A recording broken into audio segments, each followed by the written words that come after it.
Bien, vamos a hablar entonces de trastornos de ansiedad e insomnio.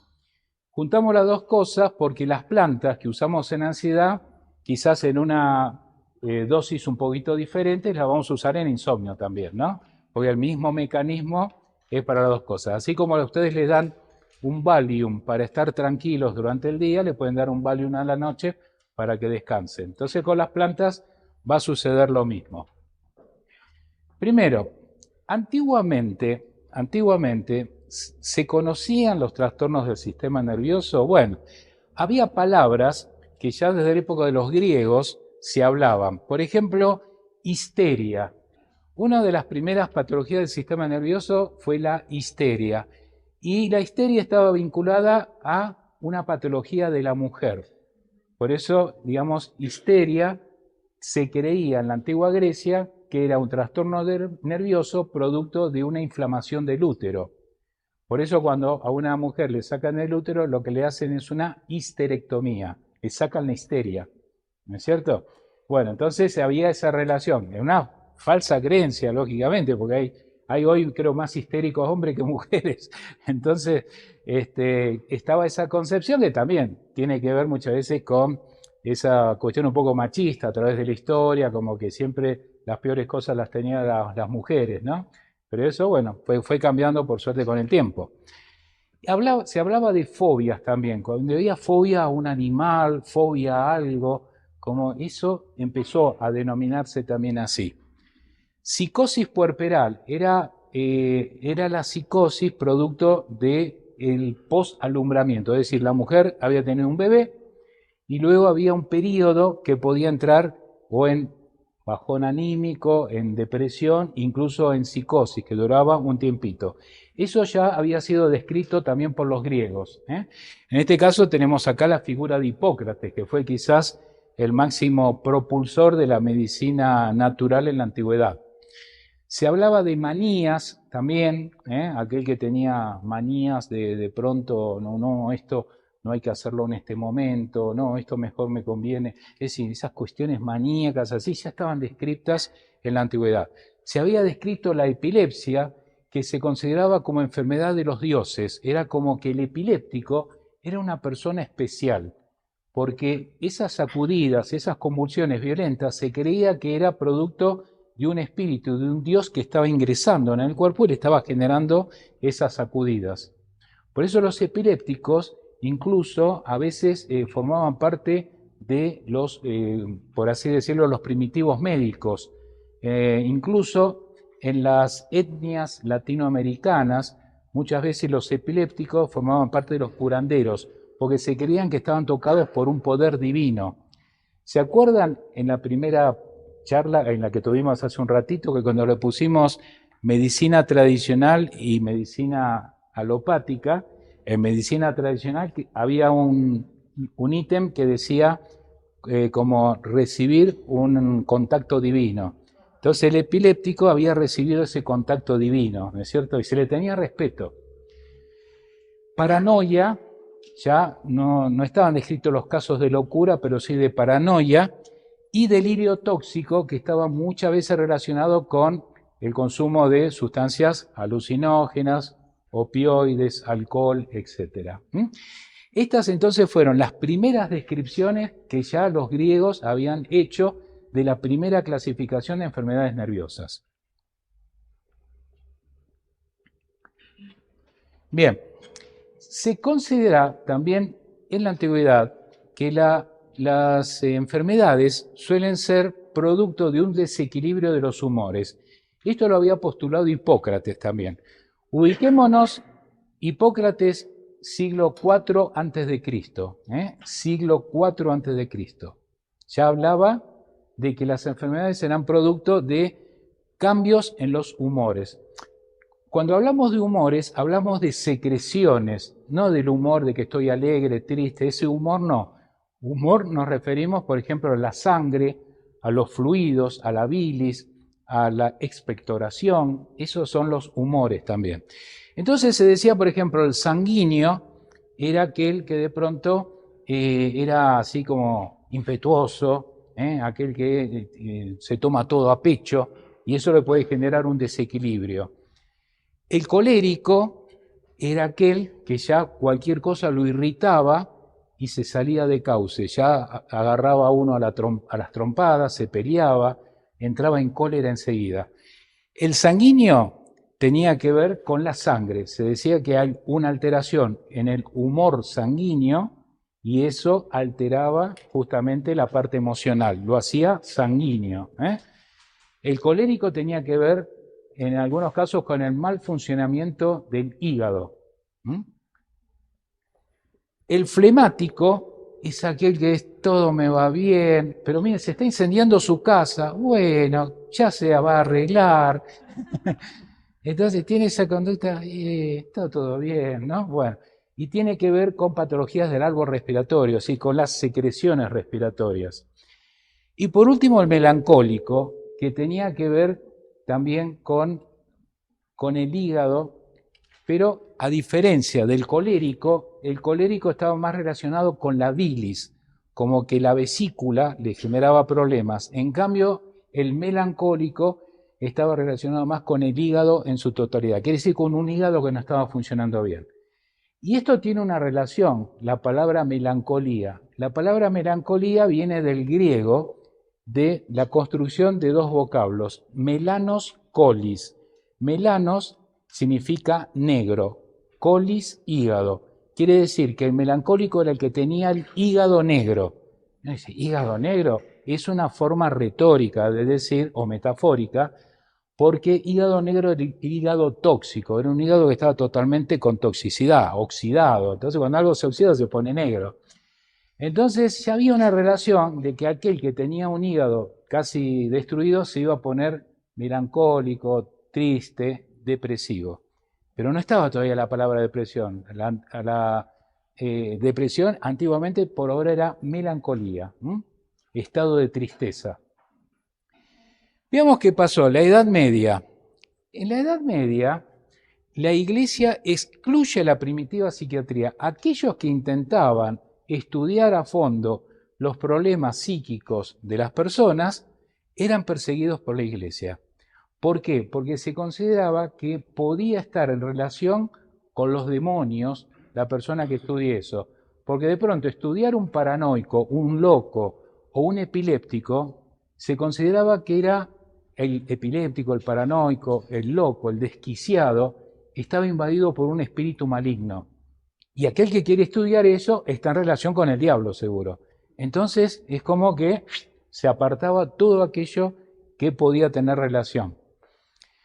El estudio de los trastornos mentales, la Iglesia lo llama demonología. O sea que la psiquiatría antiguamente, en poder de la Iglesia, se llamó demonología. Estás estudiando los demonios. El primer asilo que aparece en Europa aparece en Francia en 1656. ¿Y quiénes entraban ahí?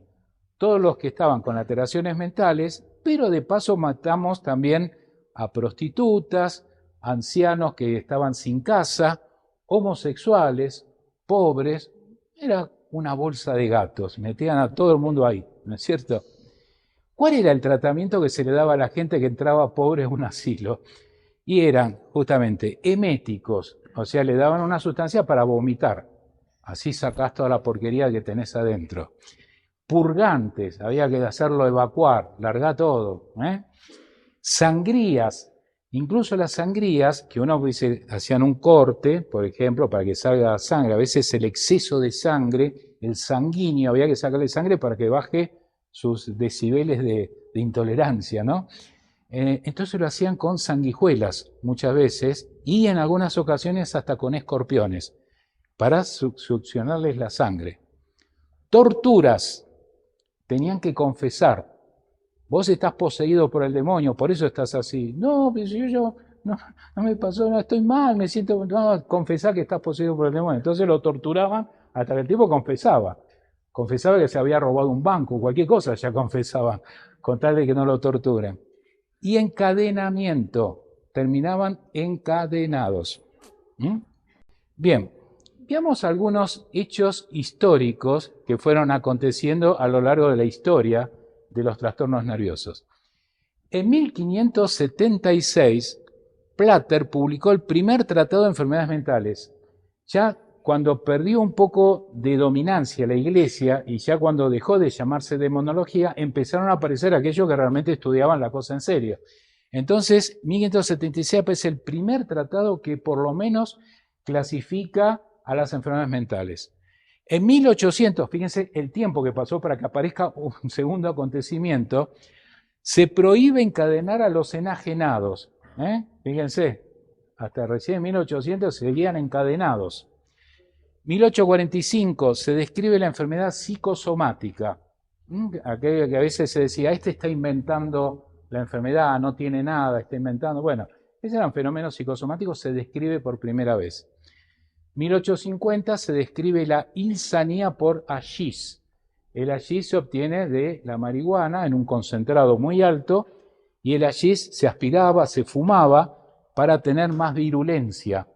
El hashish por primera vez lo empiezan a utilizar los soldados turcos que en las guerras que tenían justamente fumaban, aspiraban hashish para envalentonarse, tener una actitud totalmente de destruir al enemigo, y a veces era tan potente ese hashish que consumían que terminaban a veces matando sin necesidad.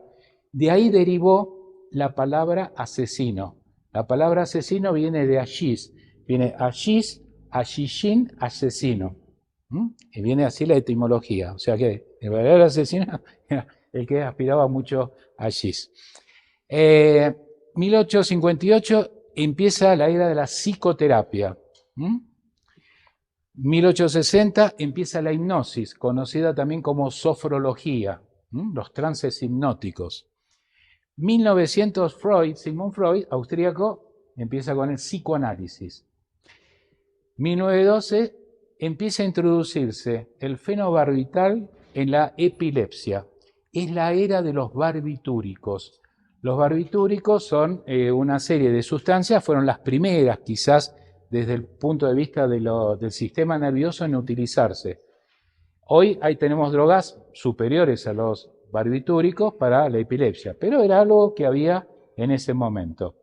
El barbitúrico es curioso también de dónde surge, porque había un investigador que estaba en su laboratorio probando sustancias químicamente a ver si calmaban un poco la irascibilidad. Entonces, ¿qué pasa? Porque el barbitúrico se utilizó en epilepsia, pero también se usaba para calmar la ansiedad, para bajar la irascibilidad. Entonces este investigador estaba en su laboratorio, dice, bueno, tengo esta sustancia que creo que va a funcionar para calmar los nervios. No me animo a tomarla yo. Entonces, ahí está mi secretaria. Vení. Sí, doctor, ¿querés probar esto? ¿Y qué me va a dar? No, quédate tranquila, no va a pasar nada. Tomá esto que no te va a pasar nada. La pobre mujer lo tomó. ¿Y qué sientes ahora? No, me siento un poquito más tranquila, tengo ganas de dormir. Y dice, Eureka, funciona. Entonces, como esto funciona, ya lo voy a producir en mayor escala. Y le voy a poner un nombre. ¿Cuál es tu nombre, secretaria? Bárbara. Bueno, barbitúrico. Entonces, por Bárbara. Bien, la mujer tuvo su implicancia en todo esto. Bien, 1920 se empieza a hablar de calidad de vida. Vieron que siempre se habla de tener calidad de vida, ¿no es cierto? Bueno, calidad de vida se hablaba en 1920 y lo introdujo Adler, que era el que hizo los famosos quesitos Adler. Quizá alguno lo sintió nombrar, ¿no? Los famosos quesitos Adler de Suiza eran hechos en granjas orgánicas. Bueno, él ya se ocupaba de los alimentos orgánicos, ya en la década del 20 y empezó a hablar de calidad de vida, muchas veces relacionado con una buena alimentación. 1935 se empieza a hablar de las anfetaminas para curar la depresión. ¿Qué pasa? Cuando uno toma una anfetamina, enseguida te envalentonás, te pones, estaba así pinchado totalmente, depresivo. ¿Qué pasó? Te envalentonás. ¿Por qué? La anfetamina lo que hace, entonces, tomo una pastilla de anfetamina, llega a mi sistema nervioso y empieza a fabricar adrenalina, noradrenalina, glutamato, que son neurotransmisores agresivos. Por otro lado está el GABA, la serotonina, la dopamina, que son más tranquis. Nosotros en nuestro sistema nervioso tenemos que tener, de los 6 neurotransmisores, los tenemos que tener en equilibrio. Cuando ustedes se pusieron violentos, están nerviosos, etcétera, entonces subió noradrenalina, adrenalina y glutamato. O no subieron, pero bajaron los otros. Y cuando están, ay, qué lindo, me siento en paz, tranquilidad, subió serotonina, GABA, dopamina. ¿Qué es lo ideal? Esto. No puedo estar todo el día, qué linda que es la vida, no me hago problemas. Se está incendiando tu casa, no importa. Dios resolverá. No, tengo que tener, porque yo necesito adrenalina en algún momento para equilibrar, porque de pronto se está incendiando. Gracias a la adrenalina salgo corriendo. Si no, me quedo ahí. A los ratoncitos, cuando le privan de la adrenalina y la noradrenalina le privan le dan sustancias que inhiben la producción de los que suben, el ratoncito se queda ahí tranquilito y le empiezan a generar fuego alrededor. Y el animal se queda ahí mirando, no sale a escaparse, se queda ahí mirando. Lógicamente no dejan que se queme, pobrecito, pero notan que no perdió la señal de alarma.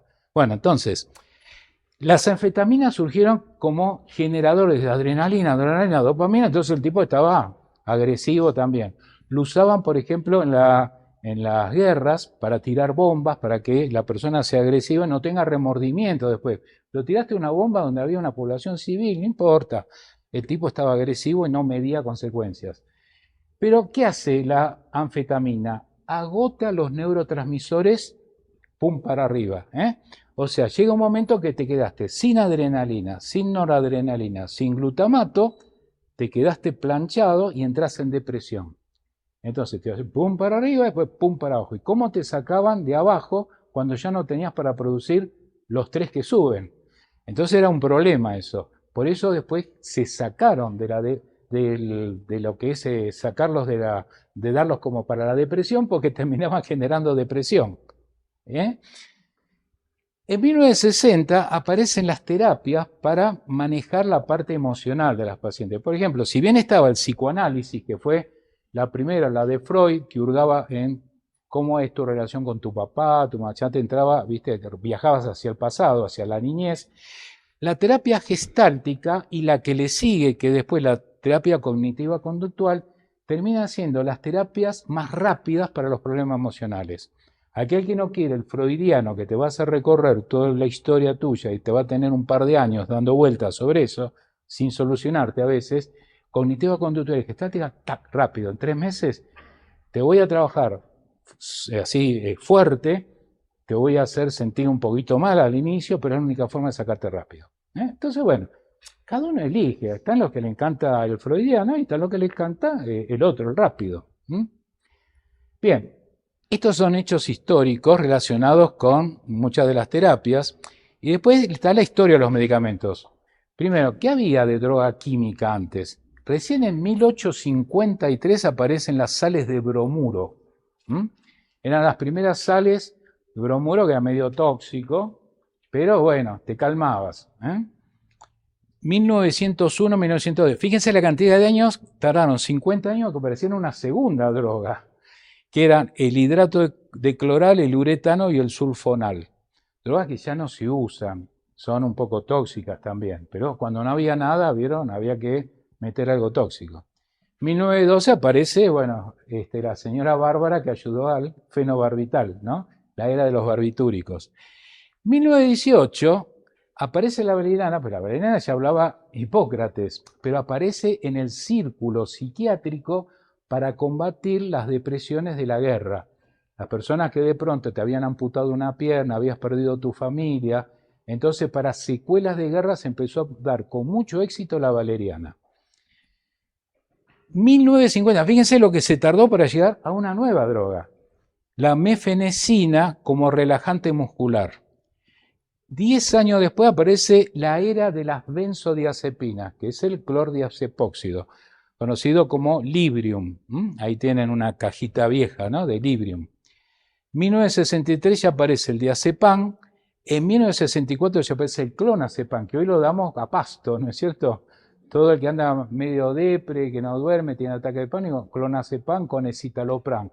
Marido y mujer parece, van siempre juntitos los dos. Te dan el antidepresivo con el que te tranquiliza. 1987 aparece el famoso Prozac Y en 1990 ya aparece el Alplax, el Alprazolam. Entonces esta es un poco la historia de los remedios. Y fíjense lo curioso que quizás de los más usados siguen siendo los más viejos, ¿no? El clonazepam y el diazepam siguen siendo caballitos de batalla de los psiquiatras. Miren lo que había antes también, para el catarro.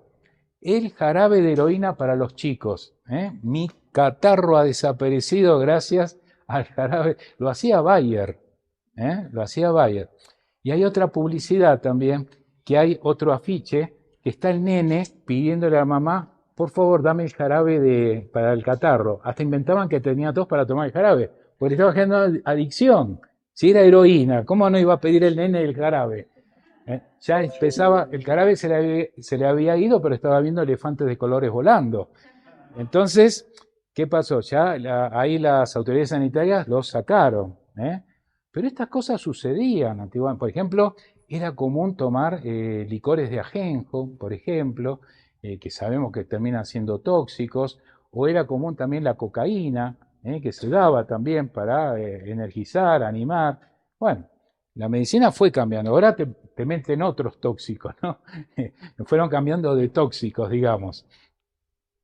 Y el cannabis, fíjense que aparecía también por todos lados el cannabis. Había tabletas de cannabis también para los chicos, pero en este caso no era el CBD, que es el que no tiene efectos, digamos, psicotrópicos. No, estaba con THC, tetrahidrocannabinol. Te estaban dando el pesado. Y eso se lo dábamos a los chicos. Daban, yo no lo daba, simplemente lo digo así genéricamente. Bien, muchas veces cuando hablamos de familia numerosa, digo, ¿qué es una familia numerosa? Entonces ustedes seguro se ponen en este plano. Y es un matrimonio que tiene muchos hijos, ¿no? Bien. Pero una familia numerosa son las familias farmacológicas. Esta es la verdadera familia. Esta es la familia CEPAM, que son ansiolíticos, hipnóticos, que hay 22. Entonces, el médico psiquiatra, cuando usted dice, tengo ansiedad, doctor, bueno, tengo que elegir estos 22, ¿cuál te doy? Entonces, esto es ya embarrar la cancha, como se dice. Es como que ya te meten en una zona fangosa en la cual después cuesta salir al médico que tiene que recetar. Una cosa es que haya 2 o 3 productos para la ansiedad, bueno, los conozco. Yo no me voy a poner a estudiar 22 productos para la ansiedad. ¿Cuál es el mejor? Y no sé cuál es el mejor. Porque cada laboratorio va a hacer publicidad, va a decir, el que hace el tetracepam te va a decir, este es el mejor de todos, porque lo hace ese laboratorio. Y va a haber publicidad engañosa, trabajos publicados engañosos, porque hoy lamentablemente muchos trabajos que se publican, a veces hay que pagarlos para que salgan y que hay árbitros que miran para otro lado y te dicen, está muy bueno este trabajo, lo firman. Y recibieron un sobre con dinero. Pasa eso, ¿eh? Esta es la familia CEPAM. Pasamos a otra familia numerosa, la familia INA, que son antidepresivos y antipsicóticos. Tenemos 35. Entonces, imagínense, viene un paciente que dice, mire, soy ansioso y tengo un poquito de psicosis. Entonces tengo que evaluar entre los 20 y pico más los 35. Ya tengo 60 drogas que evaluar. ¿Cuál doy? ¿Se dan cuenta? Es difícil. Por eso vienen las intoxicaciones. Las principales adicciones son generadas por los propios médicos al recetar cualquiera de estos productos sin tener la base, muchas veces farmacológica de ellos, y se sacan al paciente de encima. Porque nada más intolerable que tener en el consultorio un paciente psicótico, ansioso, depresivo. No lo quieren tener más de 5 minutos. Entonces te lo sacan con una receta. Sí, tome. Pero no me tomó la presión, doctor. No, sí, usted está bien. Le miré el ojo, por el iris está bien, tiene la presión bien. Te lo sacan de encima. Entonces, por eso, la primera causa de adicción hoy son los psicofármacos. No es la cocaína, ni la marihuana, ni el LSD. Son los psicofármacos. Segundo vienen esos otros. Por eso, el médico tiene que empezar a tener un plan B. No puede seguir con esto sabiendo que está generando daño. El principal principio hipocrático, Hipócrates dio una serie de aforismos y uno de ellos, el primero de todos, dice primum non nocere, primero no dañar. Es el principal aforismo que dio Hipócrates cuando enseña a los médicos. Usted cuando se recibió de médico, lo primero que tiene que aprender es no dañar al paciente.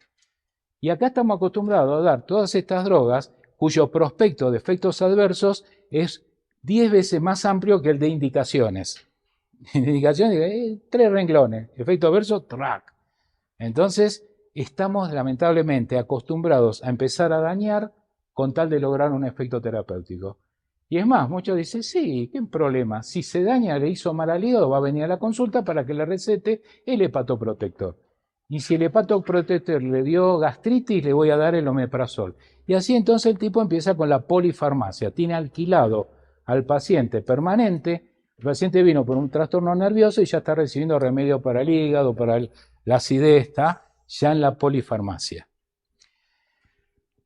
Bien, los efectos adversos de los psicofármacos los conocemos. Generalmente adicción, tolerancia, que ya hemos visto, dependencia, hemos visto en la clase anterior, somnolencia, se puede quedar dormido manejando un vehículo y cuántos accidentes hubo, disminución de la atención, pérdida de reflejos, amnesia, empieza a tener anterógrado, es decir, subí al auto, ¿y a dónde voy? ¿A dónde tenía que ir? Tenía que ir, no sé, a la de la tía y se olvidó. Es decir, por los trastornos cognitivos que traen aparejado la toma de los psicofármacos. Disminuye la agudeza mental, ya no resuelve bien los cálculos. 5 por 3 más 2 menos 4, no, para, dame 15 minutos y te lo resuelvo. Ya viene disminución de la coordinación motora, pérdida de la libido y aumento de peso. Para muchos el peor es el último. No, me engorda. Entonces, todo esto es lo que traen aparejados los psicofármacos. Por ejemplo, nosotros en Argentina lamentablemente lideramos a veces las peores estadísticas. Nos encanta ser campeones del mundo en fútbol, qué bien, ¿no es cierto? Genial. Ni siquiera me felicitaron, ya me las van a pagar. No importa, ya me vengaré. Bueno. Pero fíjense, por ejemplo, nosotros tenemos 45 millones de habitantes y ya tenemos básicamente 4 millones están consumiendo psicofármacos.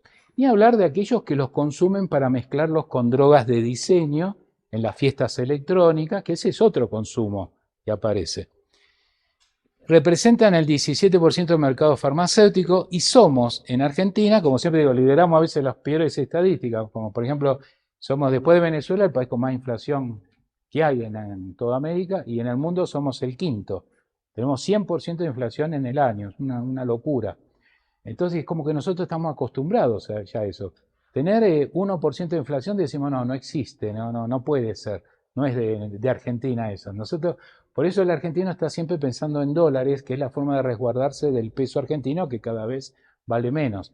Por eso en el caso los problemas económicos que se sobrellevan, los problemas, estamos con un gravísimo problema de narcotráfico en este momento. Tenemos en este momento 40% de la población en niveles de pobreza y casi un 8 o 9% de indigencia, son cifras altísimas, y 6,5 de cada 10 niños son pobres en Argentina. Entonces, estas cifras que tiempo atrás casi, no digo no existían, porque siempre existen, pero estaban en muchísimo menor. Nosotros en Argentina nos jactábamos muchas veces de tener índices muy buenos desde el punto de vista económico, no había desocupación, no había a veces inflación, la pobreza era baja, y ahora pasamos a liderar todos los peores ítems, ¿no? Entonces por eso hay una subida muy fuerte de la toma de medicamentos, especialmente de psicofármacos.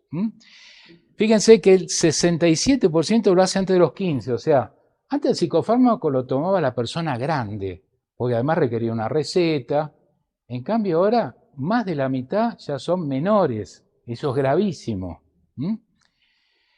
Y encima hay muchos sin receta. Encima culpa de farmacéuticos que con tal de vender, ¿me da un Valium? No hay nada. Sí, toma, pero no digas nada. Entonces dame la plata y listo. Es terrible eso. La única planta que hace involución de cálculos biliares es la única planta que hace involución de cálculos biliares es